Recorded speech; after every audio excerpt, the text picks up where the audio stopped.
Licenciado Juan Francisco Ili Ortiz, muchas gracias por esta charla, esta entrevista. Gracias a ti, Elisa, muy amable por estar aquí. Dicen que 100 años no son nada. Yo no sé cuántos sean, 47, pero estuve revisando algunas portadas del Universal y vi por ahí alguna en donde decían que se iba a reunir el PRI, estaban haciendo la convocatoria, y después vi otra del día siguiente, que es la que tengo aquí en mis manos, en donde se dan los resultados de esa convocatoria, se reforma el artículo 34 constitucional, los 3 millones de jóvenes entre 18 y 20 años tendrán derecho a voto, dice aquí. La que refería al principio es del 23 de octubre de 1969. Y esta, un día después, 24 de octubre de 1969. ¿Qué significa para usted, licenciado Ili, esta portada? Mira, Elisa, es un compromiso que yo adquirí esa fecha, ese día, ese momento, de sacar un periódico que estaba en la más espantosa crisis. Yo integré un gran equipo de trabajo, un gran equipo de funcionarios del periódico, que fueron los que me ayudaron a mí, precisamente, a restablecer la credibilidad de este medio de comunicación, y logramos estabilizar la caída del periódico a base no de dinero, como muchos periódicos han salido últimamente, sino a base de mucho trabajo y de estar una entrega total a esta casa editorial. ¿Cómo se logra esa negociación con 7 sindicatos? Uno de ellos, leía, era muy poderoso, el del linotipo. Esto costó, no voy a decir que sangre, pero sí sudor y muchas lágrimas de muchas gentes que han pasado por esta casa editorial. En aquellos años teníamos que trabajar exclusivamente para resolver el problema sindical. Cuando no era un sindicato era el otro, 7 contratos colectivos de trabajo que tuvieron que revisarse por muchos años hasta que tomamos la decisión cómo terminábamos con ese lastre que tenía el Universal de muchos años atrás. Logramos entonces convencer a los trabajadores de la redacción, a los reporteros, a los periodistas verdaderos de esta casa editorial, para que ellos nos apoyaran en tomar la iniciativa de que muchos trabajadores de talleres y de linotipos que mencionabas tú, pues ni siquiera venían a trabajar. ¿Quiénes eran los cuijes? Los cuijes eran los que trabajaban por los que deberían de haber trabajado. El trabajador de planta tenía un sueldazo en aquel entonces. Yo recuerdo en los años 70 que había trabajadores que tenían 3,000 pesos diarios de sueldo, de los famosos trabajadores de linotipos y de la Unión de Trabajadores de Periódicos, era otro sindicato que teníamos. Y esos cuijes eran los que venían a hacer el trabajo de los señores titulares, pero los cuijes les pagaban 200 pesos o 100 pesos si bien les iba. Estas instalaciones en donde pues hemos vivido parte de la historia, también fueron un momento en el que se decidió transformar porque no era suficiente lo que se tenía y había que dar ese paso hacia nuevas tecnologías. ¿En qué momento se dio después de la situación tan complicada que vivía el diario en las finanzas? Tomé la decisión de empezar a platicar con los trabajadores, los reporteros, los periodistas, que sí corrían un riesgo porque hacían sus giras, se subían a aviones, se subían a helicópteros, se subían en brechas inclusive, y que ellos estaban arriesgando su vida. En cambio, el trabajador que venía a este periódico, que ni venía siquiera, y que cobraba 3,000 pesos diarios de sueldo, que no los ganaba nadie en esta empresa, resultó que les dije yo a los reporteros, si ustedes apoyan la iniciativa de la empresa de acabar con estos vicios que vienen de muchos años atrás, yo les garantizo subirles el sueldo a todos. Era la época del 68, le tocó a usted tomar las riendas de este diario cuando estaba en la presidencia Díaz Ordaz. Desde entonces, bueno, hemos visto las fotos a lo largo de todos estos años, presidentes van, presidentes vienen, pero aquí sigue el licenciado Juan Francisco Ili Ortiz. ¿Cómo hacer compatible una labor periodística con la relación que se tenía y además en esa época con los presidentes. Recién pasó el problema estudiantil del 68, estábamos en vísperas de entrar a los años 70, cuando entró otro gobierno a gobernar este país. A mí me tocó en los años 70 ya invitar a grandes columnistas de este diario, como fue don Eberto Castillo, el ingeniero Eberto Castillo, una gente que yo traté, que yo quise mucho. Él estaba purgando una pena de disolución social en la penitenciaría en aquel entonces de Lecumberri, donde hoy es el Archivo General de la Nación. Yo lo fui a invitar a la penitenciaría a venir a escribir al periódico. Él aceptó con gusto y todas las semanas mandaba su artículo.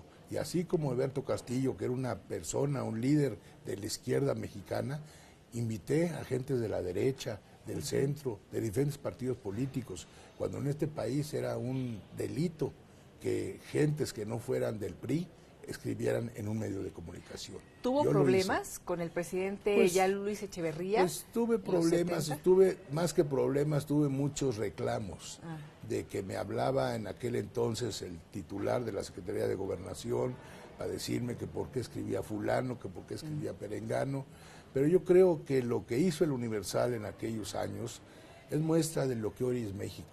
Es un hombre de derecha, de izquierda, de centro, socialdemócrata, conservador, liberal. ¿Cuál sería esa autodefinición?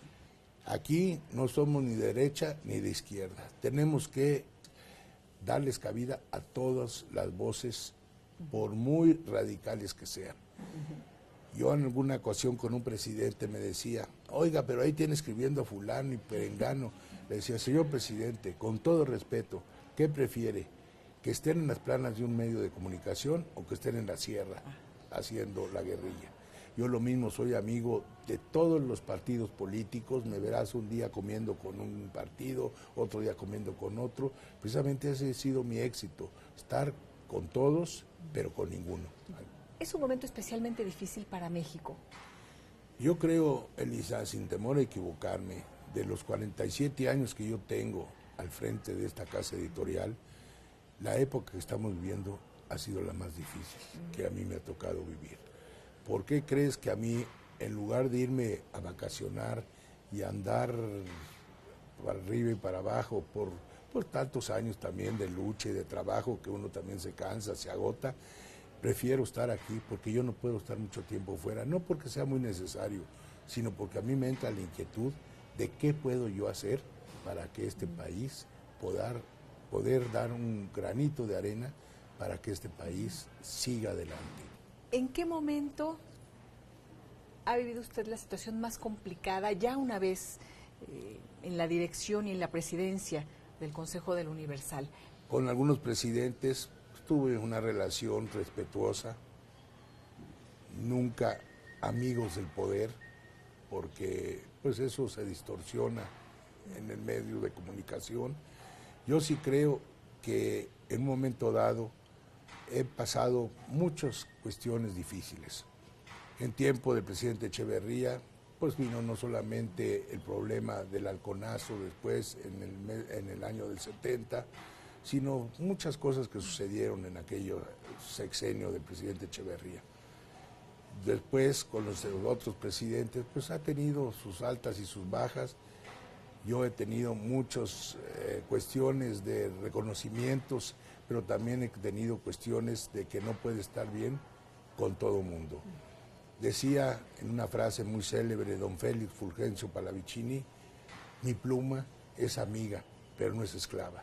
Y yo creo que esa es la labor de un periodista, ser amigos, pero tampoco esclavos, porque muchos políticos piensan que lo merecen todo, que no se equivocan.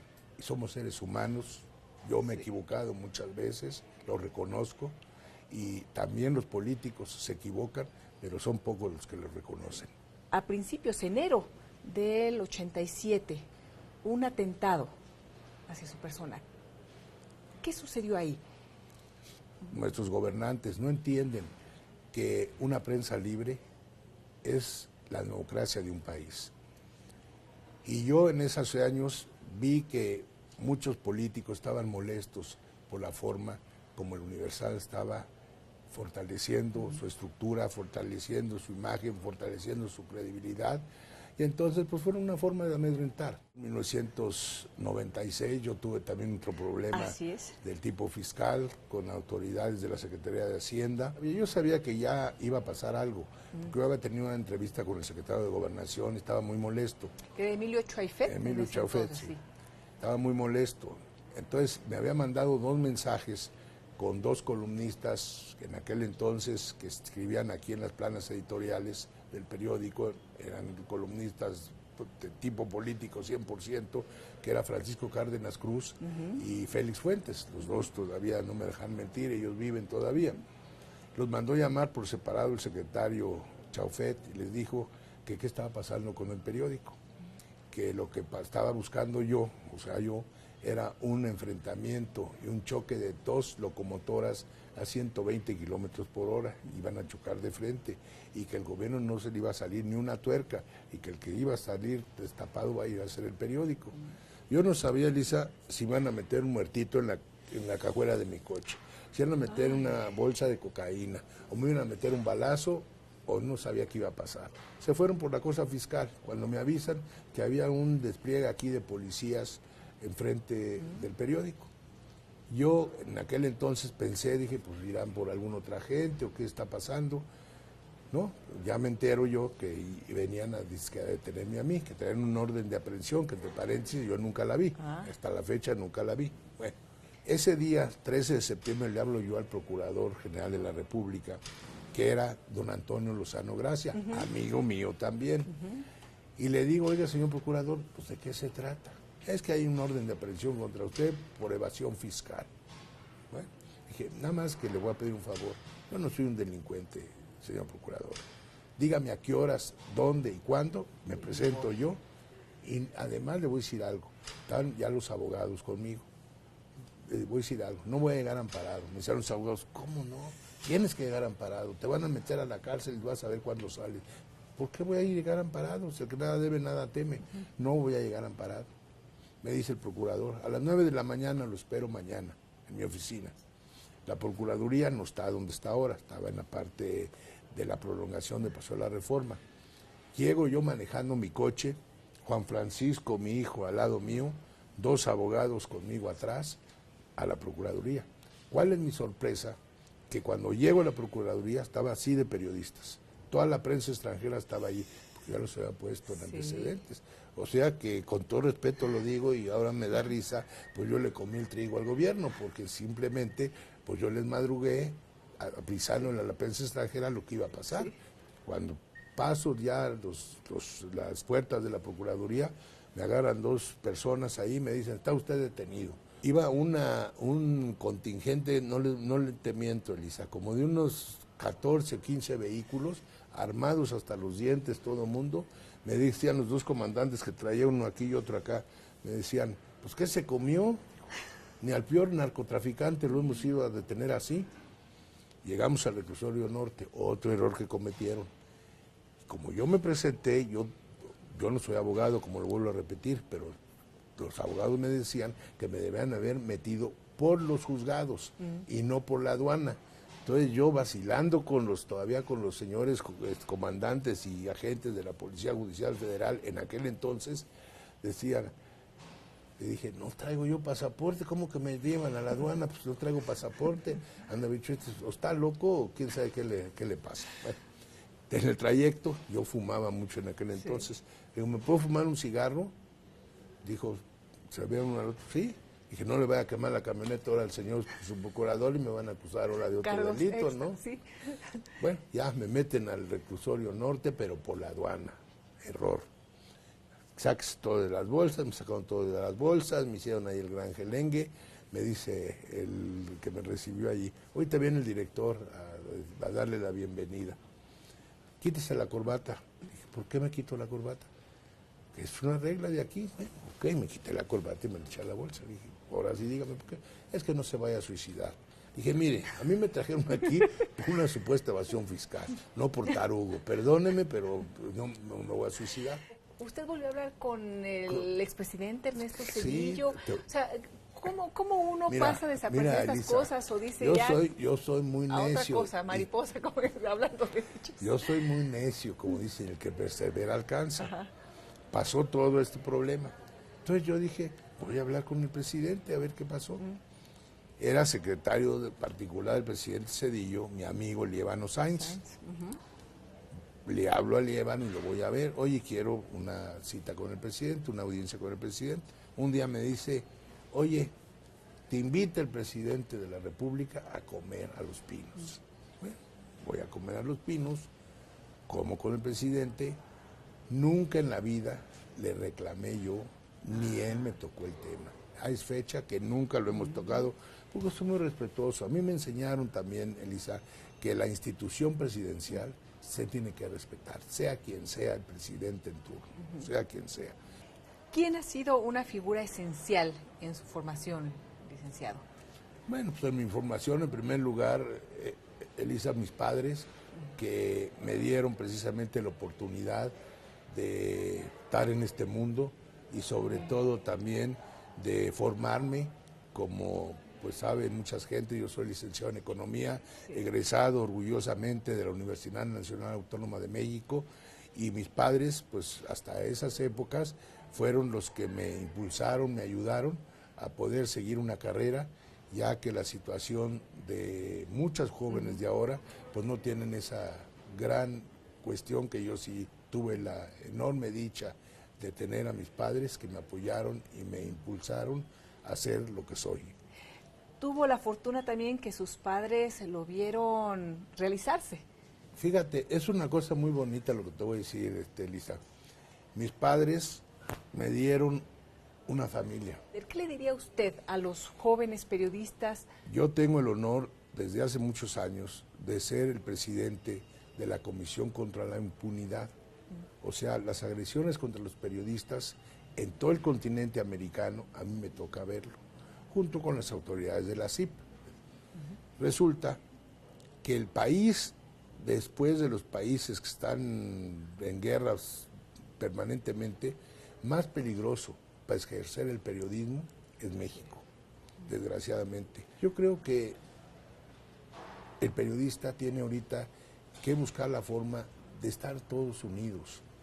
Yo he buscado la forma, inclusive, te lo digo sinceramente, en este 100 aniversario del Universal, yo di la instrucción a todas las gentes que están organizando los festejos de los 100 aniversarios de invitar a todos los periódicos de este país y del extranjero también. Estamos viendo en tiempo real los sucesos que van a ser noticia minutos después. El periodismo ha tenido muchos cambios. Ya no es el periodismo que yo viví cuando yo llegué a esta casa editorial. Yo creo que el periodismo ha evolucionado de una manera tan rápida que afortunadamente nosotros aquí en esta casa editorial nos preparamos para hacer del periodismo impreso el paso al periodismo electrónico. Esto se fue en un 2x3, en un abrir y cerrar de ojos, licenciado. Sí, pero sigue presente. Sí. El periódico impreso sigue presente. Yo soy de las gentes que creen que ya no van a crecer los medios impresos, pero sí se van a mantener. Sobre todo los medios impresos que tienen credibilidad. Ganar la credibilidad tardas años, muchos años. Perderla en 48 horas la pierdes. Los periódicos, la prensa escrita que se ha ido transformando al ámbito digital, al ámbito del video, de la televisión, que va a englobar todas estas multiplataformas, pueden ser punta de lanza y ejemplo para esta nueva transformación que se requiere en el periodismo multifacético. Yo nunca he pensado que la televisión es competencia de los medios impresos, de los impresos menos de los medios electrónicos. Es un complemento. ¿Cómo le gustaría ver a El Universal en 30 años?